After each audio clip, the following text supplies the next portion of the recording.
Now Hershey and Chase cultured, they have grown some T2 bacteriophages in a culture medium containing radioactive phosphorus 32. So these viruses were grown in a medium containing radioactive phosphorus 32. As a result, radioactive phosphorus is incorporated in the DNA, not in the protein coat. The radioactive phosphorus is incorporated in the DNA of the viruses. So the DNA becomes radioactive. It contains radioactive phosphorus because DNA contains phosphorus. The two scientists also grew some bacteriophages in a culture medium containing radioactive sulfur 35. As a result, radioactive sulfur is incorporated in the protein coats, not in the DNA. So in these viruses, the protein coat becomes radioactive. The protein coat contains radioactive sulfur 35, not the DNA. DNA is not radioactive. Now, these two groups of viruses were allowed to infect the E. coli bacteria. These are the viruses which have radioactive protein and non-radioactive DNA. They are allowed to infect the host E. coli. And these are the bacteriophages where the DNA is radioactive, the protein coat is not radioactive. They are also allowed to infect the host cell E. coli. These are the viruses which have radioactive protein, radioactive DNA. The DNA enters the host cell. DNA contains phosphorus 32. In this group of viruses, the protein coat is radioactive. It remains outside. The DNA enters the host cell. The DNA is not radioactive. This is the first step of the experiment called infection.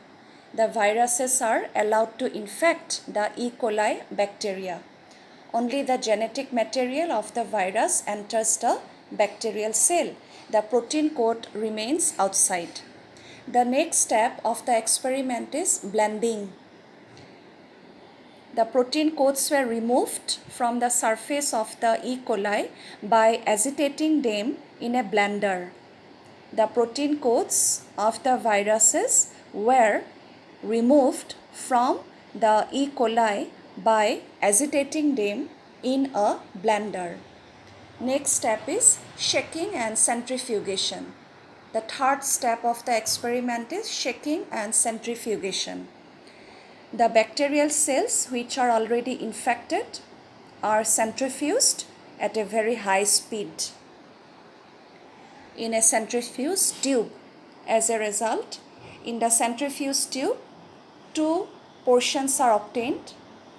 The solution which remains at the top of the tube is called supernatant.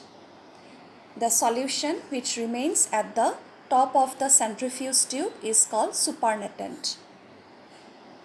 The bacteria which are infected are heavier, so they settle at the bottom. The bacteria which are infected, they are heavier, so they settle, they sediment at the bottom of the centrifuge tube. These are called bacterial pellets. Bacterial pellets. Now, in this case, where the bacteria were infected by those viruses which have radioactive protein and non-radioactive DNA, in this case, the supernatant was radioactive. Radioactivity was detected in the supernatant. There was no radioactivity in the bacterial cells. Radioactivity was detected in the supernatant. In this case, where the bacteria were infected by those viruses which had radioactive DNA, radioactivity was detected in the bacteria, not in the supernatant. There was no radioactivity in the supernatant. Radioactivity was detected in the infected bacterial cells, which are heavier and settle at the bottom. But in this case, the entire radioactivity was detected in the supernatant. No radioactivity was detected in the bacteria which are infected. So this experiment proves that the genetic material is DNA, the radioactive DNA which enters the bacteria. The bacterial cells are infected, they are settled at the bottom. Radioactive bacteria are found in this case at the bottom of the centrifuge tube. This proves that protein does not enter the bacterial cell. It was DNA that enters from the virus into the bacterial cell. It was the genetic material that enters from the virus into the bacterium. The protein does not enter. This experiment proves that the genetic material is DNA, not protein.